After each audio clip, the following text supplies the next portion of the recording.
not take up the fight or the battle that I've been taking up in the past. You know, to drop that idea, because what was the point of my fighting for the people? I was a guy who was very successful in the movie business, and I saw the truth of what was happening.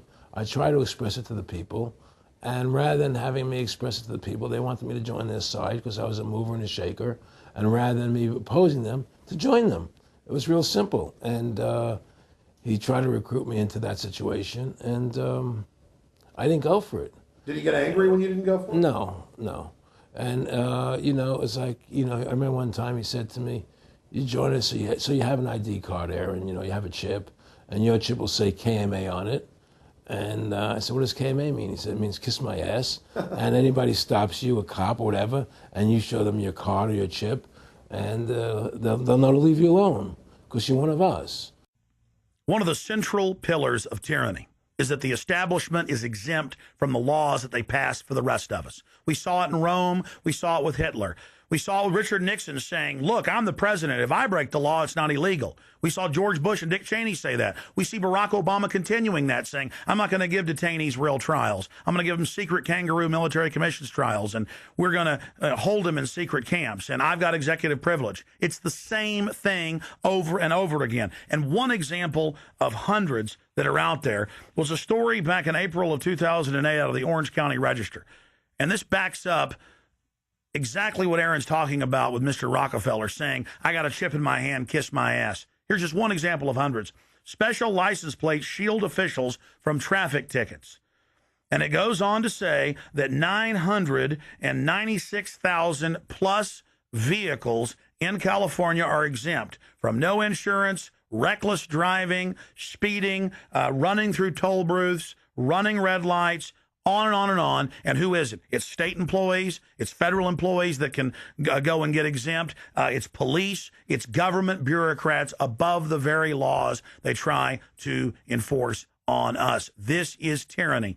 And so literally all over the nation, they've tried to pass it in Texas but failed. They want it where the police are above the law, where the government officials are above the law, where they have immunity, where they can't be prosecuted for crimes. Congress exempts itself from most of the tax laws and other laws that they put on the rest of us. They're exempt from Social Security, and they get a pension that pays out on average 5 times what citizens get. Again, it's already happening. So the chip in the hand and saying they're above the law under the guise of national security, that's what the 1947 National Security Act and now this whole Homeland Security system is all about. Why are you fighting for the people for? What is that about? The people are just, you know, they have to be ruled. They have to be, you know, the Constitution, what you're standing for is only for a few people. It's only a few individuals that can live that way, you know, and we believe that it's best for society to be ruled by an elite people who control everything. And I said, I don't believe that. You know, I believe God put me on this earth to be the best person I could be, and put everybody on this earth to be the best they can be, not to be a slave and a sheep to you and these people. And I don't understand why you want to control everything. What is the need for that, you know? And I asked them, do all the people in the Council of Foreign Relations feel the same way you feel? He said, no, a lot of them think they're doing the right thing. They think that socialism is the best way to go. They think that, that they're doing the right thing. But the people at the top, they all know the truth of what's happening. And that's what it is. So it's compartmentalized within the elite structure as well. Of course it is. Of course it is. I mean, all the people that are in the CFR, was that 2,000-3,000 people? I forget like Dan Rather. They don't know what's going on. They join the CFR because it's prestigious. They think it's good for business. It's good for this. You know, they don't know what's really happening. You know, the evil that comes out of it, that's emanating out of it. You know, and to me, you know, the biggest evil is what's happening right now, because what happened on 9/11 is a phony, you know, and we've never learned the truth about 9/11. That's the question I wanted to follow up on.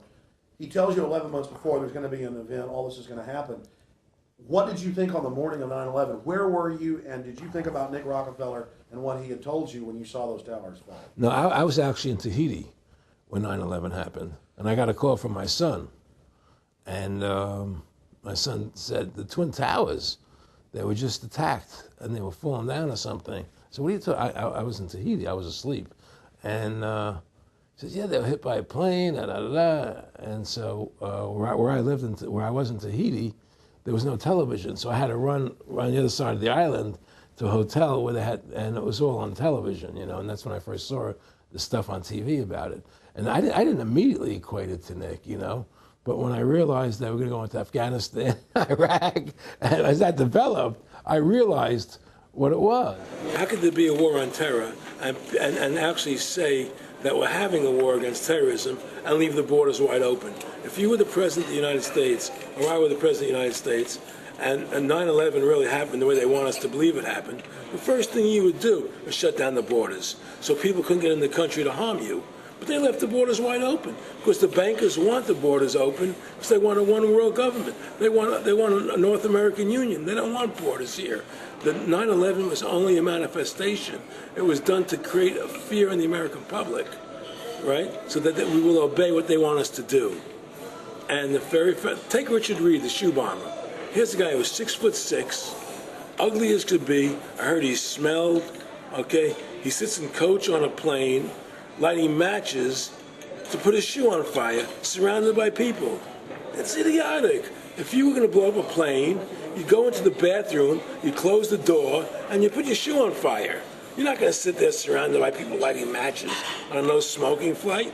They want you to believe this nonsense. It's ridiculous. 7/7's come out now, and the majority of the British people think it's an inside job, and all the evidence points towards it being an inside job. Yeah, I mean, what happened in London? Yes.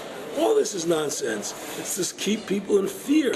It's this endless war on terrorism that doesn't really exist, so people will submit to whatever the government wants them to submit to. Searches, check your shoes, have ID cards, put chips in you, you know, where you become servants to the elite. That's what this is all about, you know.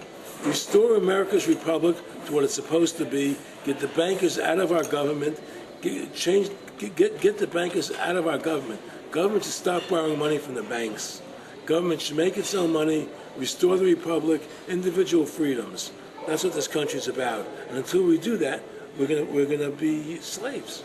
I mean, to me, I see people like Bill O'Reilly on television, right? And I see how much they control the media.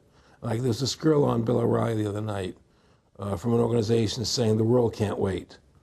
And this girl was spot on. Everything she was saying was the truth. And all Bill O'Reilly could do was call her a lunatic. He couldn't challenge the facts. They just call people names.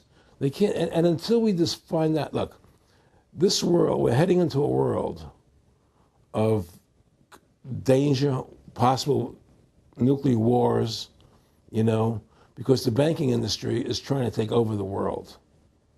9/11 is the beginning of the war on terror.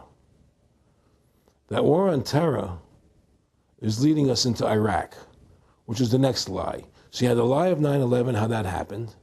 Nobody knows how Building 7 came down. Okay, we know 9/11 was a fraud. The American people don't know it, but more and more of them are believing it. Okay, so that was the first lie. Besides the inception, I'm not going back to the inception of the Federal Reserve, that original lie.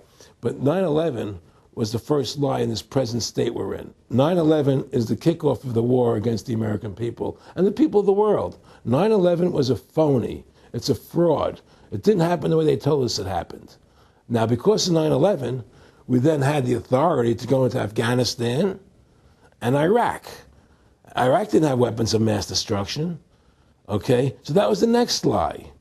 Now they're talking about going into Iran. Now, how would you feel if you were Iran and you had this big, powerful country, America, go into your next door neighbor, take over their oil fields, right? Wouldn't you be worried that what they were going to do to you? Of course you're going to be worried. But the people of America don't think about it from Iran's point of view. They think about it from our point of view. So now we're going to send more troops into Iraq and keep building up because they want Iraq and the Middle East to become part of the New World Order.